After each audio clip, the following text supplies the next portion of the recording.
It's road time. Welcome to Rolonda On Demand. I love my podcast because we not only tackle the tough issues of the day, but we deal with hot topics, celebrity interviews, and information that can help you in your business or relationships. This is Rolonda On Demand. Christopher Mann, I am so excited to have you on Rolonda On Demand today. Thank you so much. I appreciate you having me. Look, now I know I made it. I'm with Rolonda now. I'm good. Listen, I'm trying to get half of the movies that you've gotten. You have an incredible body of work, Chris. I'm very impressed. I appreciate it. It's been an uphill climb, but I'm climbing. You know what I mean? It's been fun. It's been interesting. Of course, it's the industry, so anybody that's been in it understands where I'm coming from when I say it's interesting. It's a lot going on. I am so excited to have our guest today, Chris Mann. You know this man. You know this face. I appreciate you, Rolonda. And look, I'm so happy to have you on, Chris, because you have such an incredible body of work. You really do. A lot of people know you from The Wire, which was one of my favorite shows. Okay, excellent. Commissioner, I know that you're aware that a state witness in a recent city homicide prosecution was killed. We are treating that incident with the highest priority. Homicide has set up a task force, and narcotics is working the informant angle. Sounds like a full court press. But you must admit, it's a bit like closing the barn door after the horse is out. I mean, shooting of the boy on a lot at Lake Clifton High School was a high-profile case, wasn't it, Commissioner? Yes, it was. And yet a key witness in the case was allowed. One moment.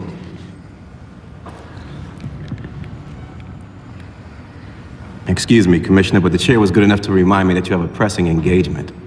We know you from Creed 2. Yeah.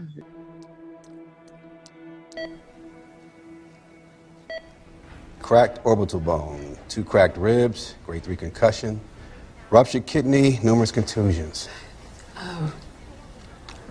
Ruptured kidney, is that? His injuries will heal with rest and time, including the kidney. Now, we shouldn't have to resort to surgery, but we will need to keep him here for at least 48 hours, as a precaution. Now, he's still numb from the morphine, but he'll certainly feel it later. Okay. You okay? I just gotta sit. If you're expecting. No, I'm fine. No, seriously. Take it easy, okay? Yeah. We know you from Mindhunter. Oh, man. You're the ones who painted this place pink? The feds, some psychology thing. The color pink was supposed to keep the animals calm. How'd that work? Don't know. They ate it off the bars before we could find out. Oh, you from a new one coming up, the Nomads, which you're going to tell us about. Yeah, I'm going to tell you. And of course, my favorite, Loving. You think they'll see us today? Yeah, I called up there. Seemed like a long drive to me. Thanks for coming, Jake.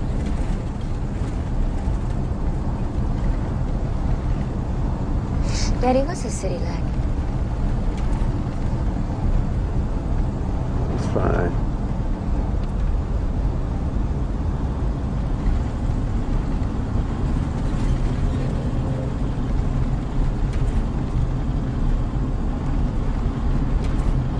You do all these movies with one name. And isn't that crazy? Actually, that's the funny thing. I met you when we had our premiere for Loving. That's where we met the first time.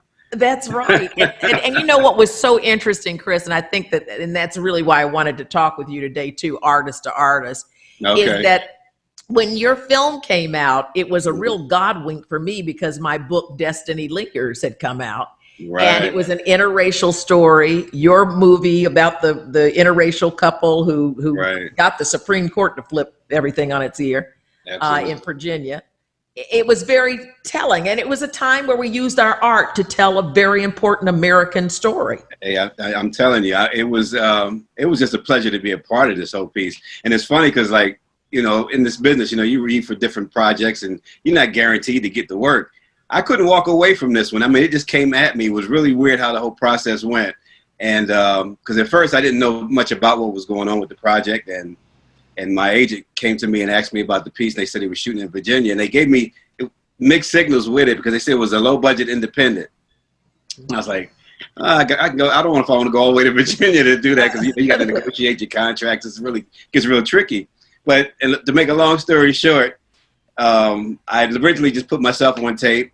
Wasn't thinking much about it. They came back to the agent and said, hey, we really like you. They want to know if you would come down and read for them. So I'm like, well, who are these people? Why do they keep coming at me? Because I really wasn't that interested. And sure enough, man, I mean, when I got down there, I met Ruth Nega down there and a few other people and Jeff.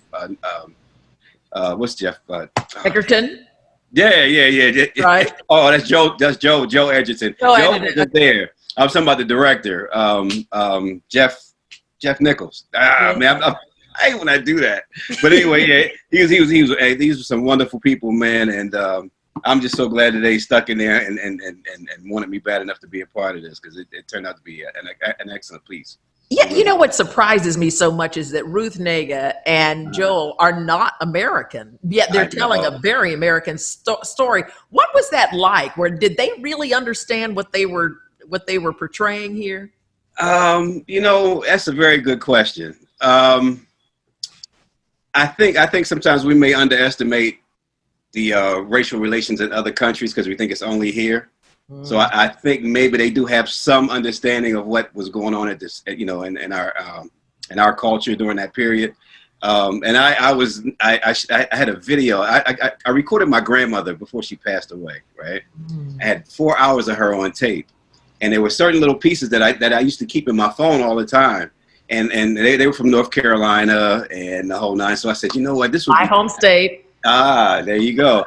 So I let Ruth see the video and she loved it. So she wanted it because I think she could absorb some of my grandmother's character into what she was doing. So I gave her a clip from that the tape for her to use just as background, just so she can get a feel for the people in that period, man. And she wanted that piece so bad. I said, yeah, you can have a piece. I give you a clip of it. Wow. It was just such a beautiful film, Chris. I think that some of the strongest moments and some of the most poignant moments from actors' performances and just from the moments of life in themselves was the things that weren't said.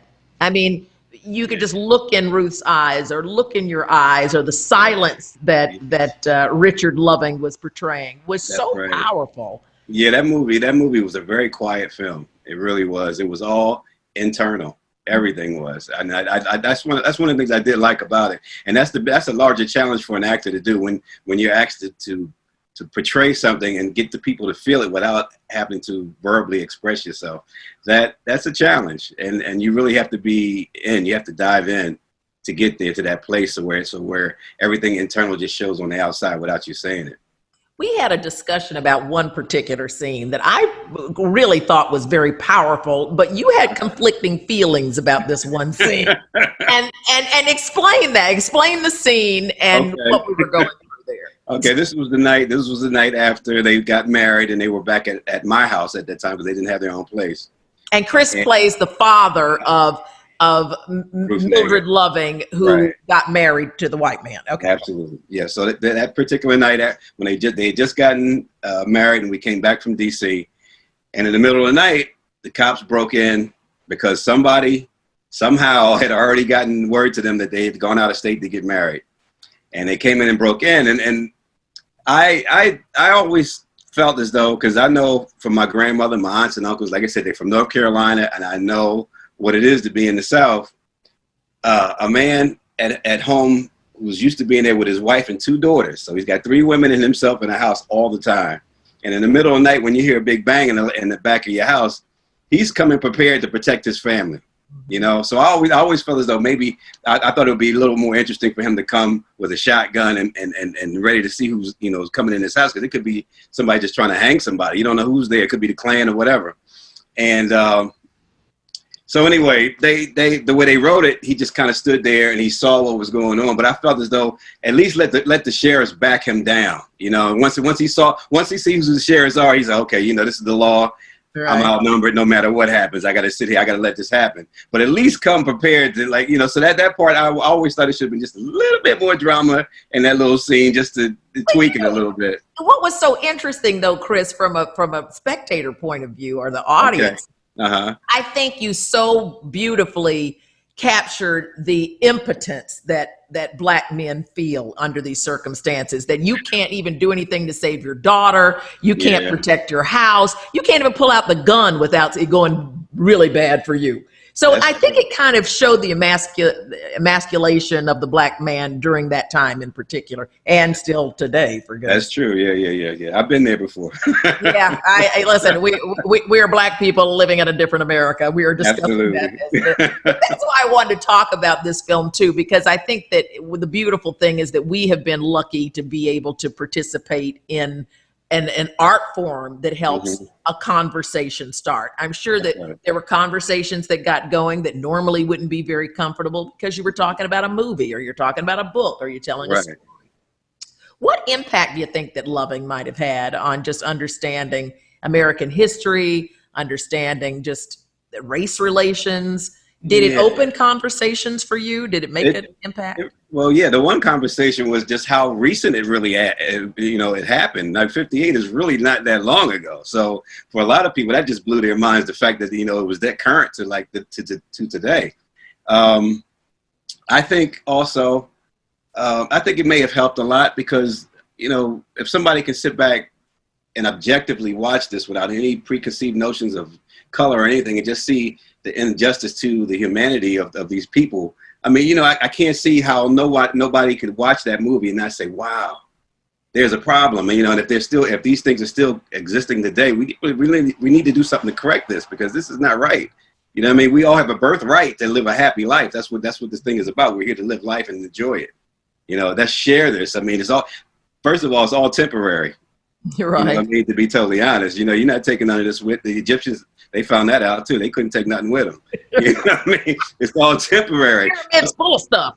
You know what I'm saying? So let's enjoy this. You know what I mean? Let's learn. I always say, like, when you go to the zoo because there's so many different animals to see. Everything's not the same. And the same thing in the human race. We have different colors. We have different aspects about us that make us unique. So we're supposed to watch that in admiration of it, not finding divisions or ways to demean the other one. You know what I mean? So, right. But I think that film, for me, I think it should have opened some eyes to some folks who may not have been able to see that before. And I think it also is just a beautiful piece for humanity. I mean, all of us want our babies fed. All of us want our bellies full. All of us want love and our families okay. And I think that was a universal thought. But that was just one of my favorite films. I thought it was fantastic. And by the way, it's running again. Yes, it is. It's running again. We love that. We love Keep that. It running. Keep it running.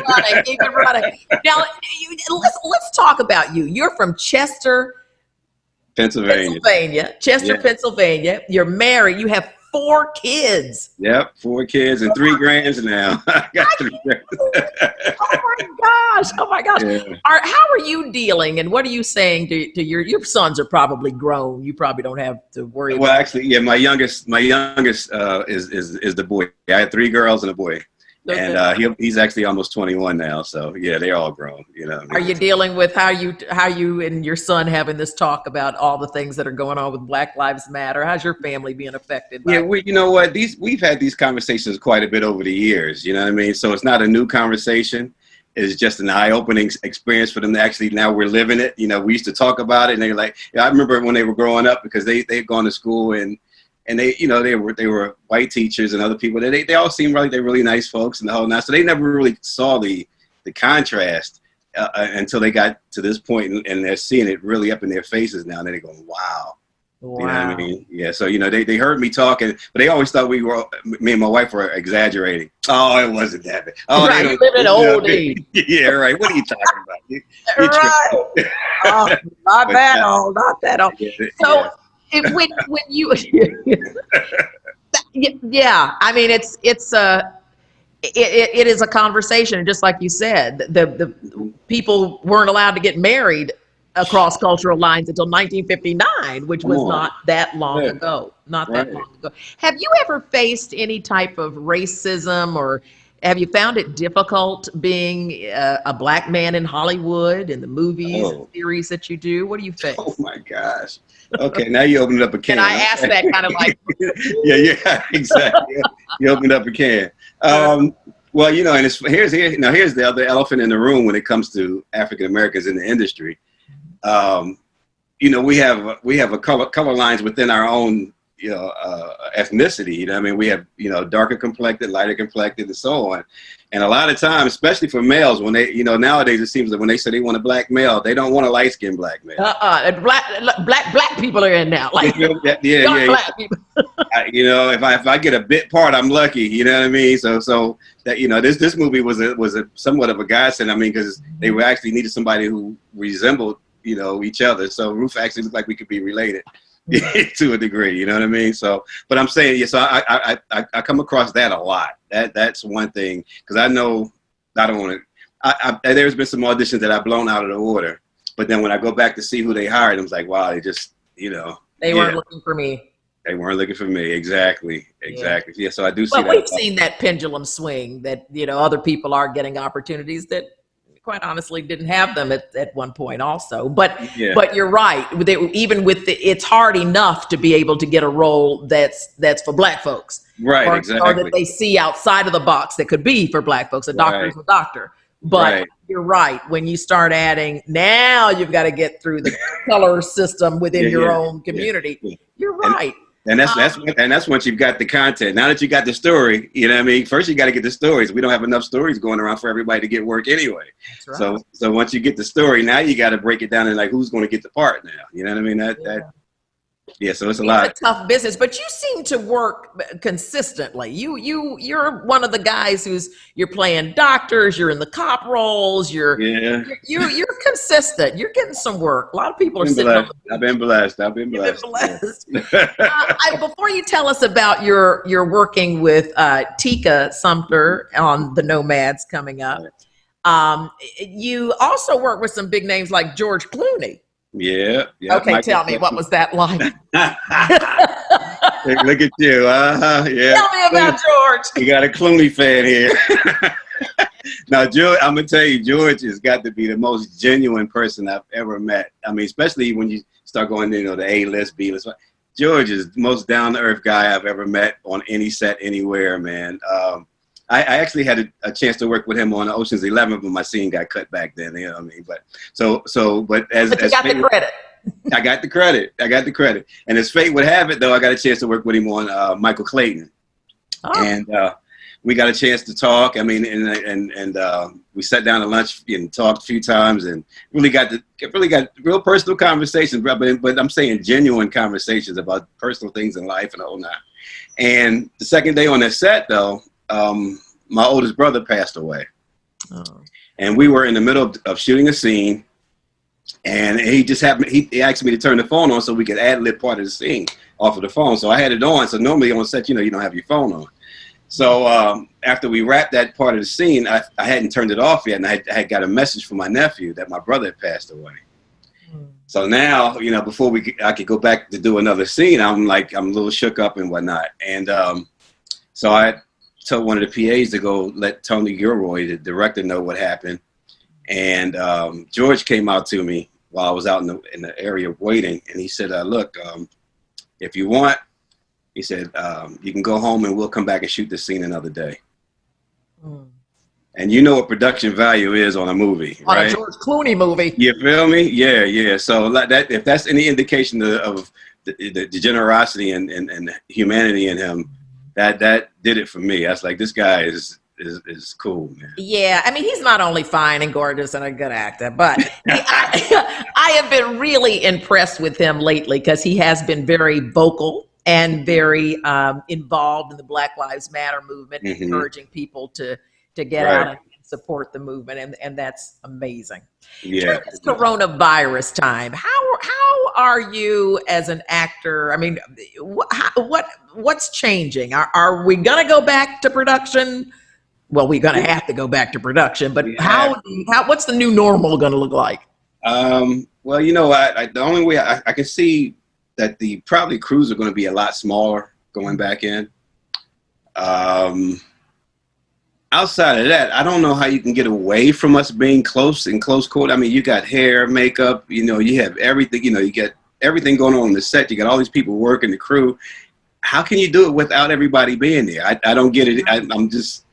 I'm stumped. Scenes. I mean, the best scenes are when people are close to each other. How are even the fight scenes or the love scenes? I mean, it's a contact sport. Yeah, I guess you'd be taking your temperature right before every shot, you know. I know. Well, you remember during the AIDS epidemic, they had certain tests and the rest before they would even in their contracts before they would. That's true.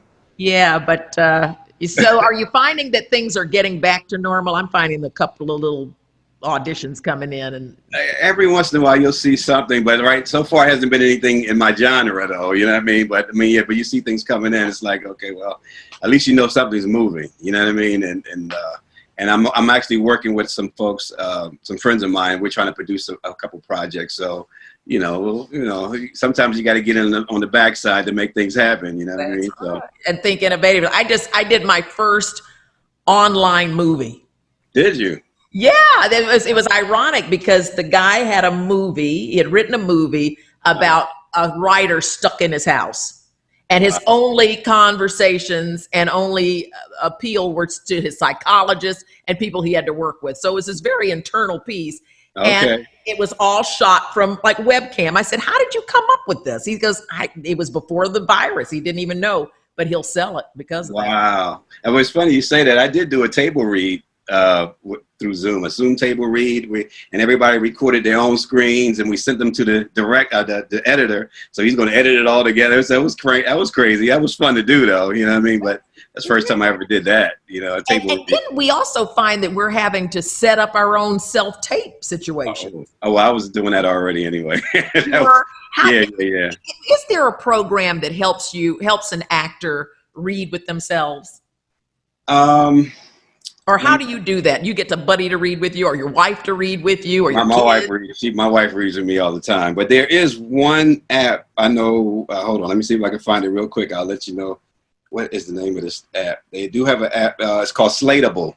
Slateable. I heard about that. Yeah, Slateable is one that helps you, and then I think it puts your like when you send in your submission, it has your headshot and all your information at the front. It automatically loads it up the way you want to and all that kind of stuff. So now I will say this to actors, one note on Slateable. Okay. Slateable allows you to read the other part in your voice. And a lot of casting directors don't like that. Yeah, I know. You know, so you got to be a little careful on that. But I think these days, if you just get it in, they might be happy. I actually did that one time on another audition. I mean, it's without Slateable, but I just went and dropped in my audio VOs on top of it and changed my voice just a little bit so I didn't sound exactly the same. Well, you have to be creative. Here's another one that a friend of mine sent me called Cold Read. Cold Read, okay. That's another one. But I tell you, people are coming up with all these new ideas. I mean, if you think about it, the world is going to get smaller on those sets. So people are going to have to reinvent themselves. They're going to have to come up with new things. You might come up with an app to help actors if you're in acting. You might come up with a screenplay or a director. Or you may be lucky enough, like Chris Mann, we're talking today, who has a new project coming out in the middle of coronavirus. Well, actually, the Nomads it started in January. So it actually came out right before everything broke out. Oh, so yeah.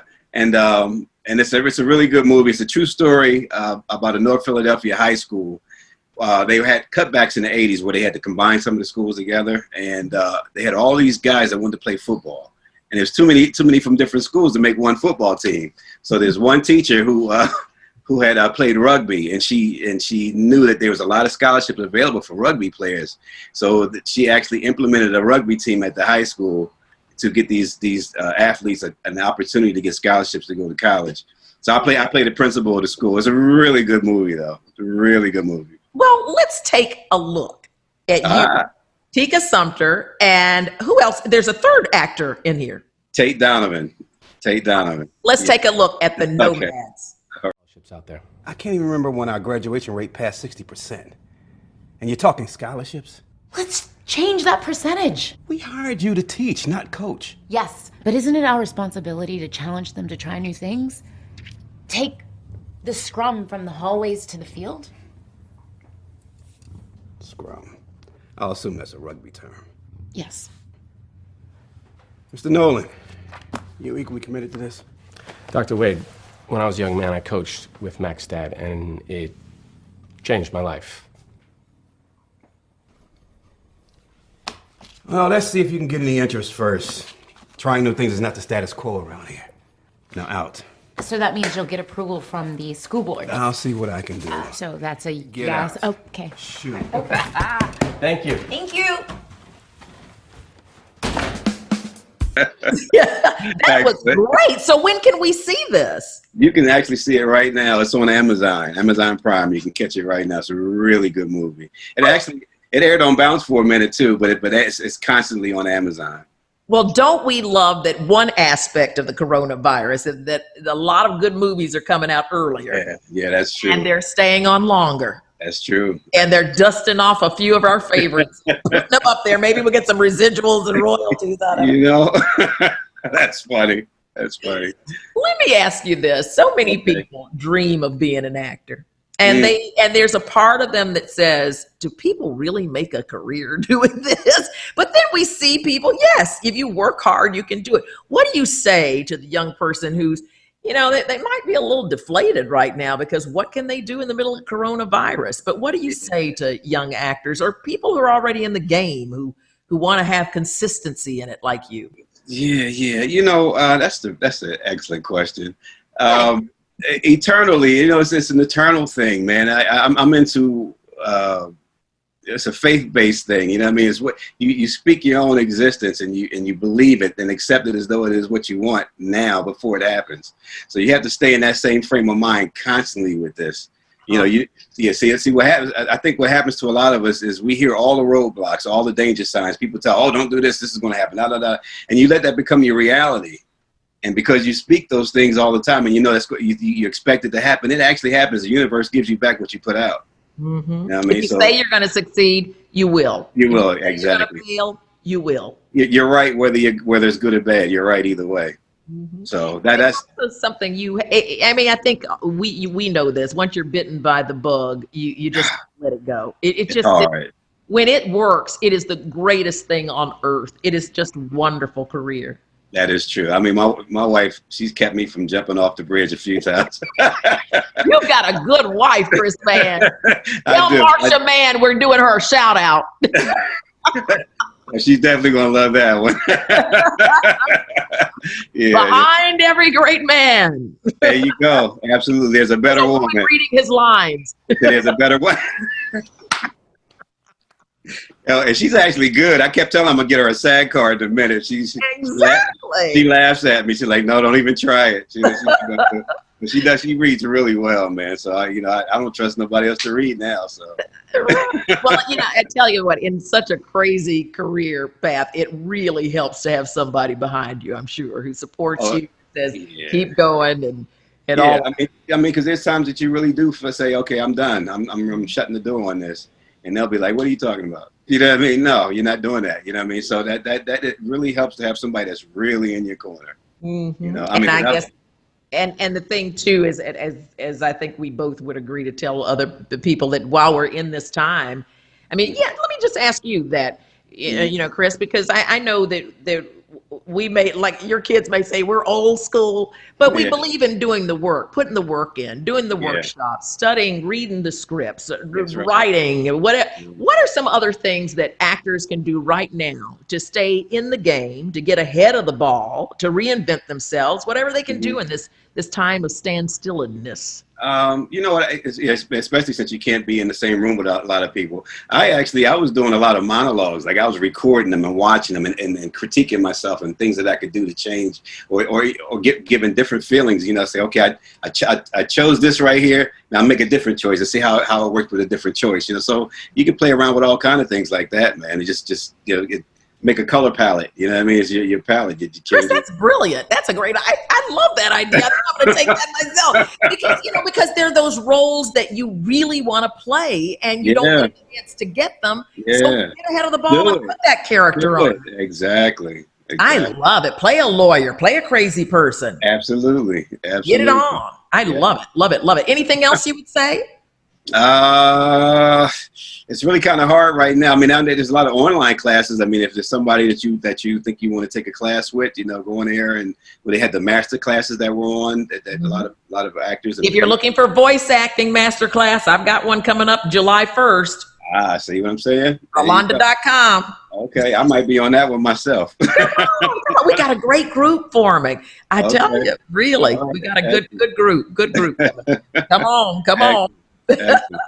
Well, Chris, thank you so much for talking to us. We're going to look out for the Nomads. We can also go back and watch Creed 2 and Loving, which is a great one to watch right now. You'll learn a lot on that one. Also, Mindhunter and The Wire. You always get some good ones back on The Wire. Boy, I got one more for you. Another one. Yeah. There's a series coming on this fall called The Right Stuff. It's based off of the NASA space program. Oh, yeah. I have a small reoccurring role as a Black doctor who was involved with the space program. A lot of people don't know about. I call him another hidden figure. Right. I was about to say that's another one with the right stuff that was hidden. Exactly. I don't want to say too much. But not anymore. It's coming on Disney Plus. That's what it's going to be on. So. Wonderful. Well, we will look out for you and stay in contact. Tell us where we can reach you. You can reach me on Facebook at Christopher Mann, C-Man Senior on Twitter. I got so many. Just look for Chris Mann Senior on Twitter, Instagram, and Facebook. Well, how about this? We'll just put it here on your lower third. And we'll also put the information if you're looking for Chris or you want to find out where you can follow him in social media. Look there in the description and we'll put all the information there and also some links where you can go watch some of his work. Chris Mann, thank you so very much. Thank you, Rolonda. I'm all tongue-tied. I can't believe I'm doing an interview with Rolonda. I know. That's all, folks. That's all. Yeah, you come to my voice acting. Exactly. I'll be there. I'll be the first one there. Thanks so much, Chris. Thank you, everybody. Thank you so much for tuning in here to Rolonda On Demand. Bye-bye. I'll see you later. Take care. Okay. We can just laugh the entire time. But I just want to say thank you so much, everybody, for tuning in to Rolonda On Demand. We're going to keep bringing you wonderful interviews, as you know, here on C-Suite Radio. You can also follow me on all forms of social media at Rolonda Watts. That's ROLONDA. WATTS at Rolonda Watts. And be sure and look at that movie, Loving. It's one of my favorites. It's a good one. And Chris is really good in it. So go and check that out. And thanks so much. Now, go out there with your mask on or stay right home without your mask on. And whatever you do, do something good today. Thanks again. Have a good one.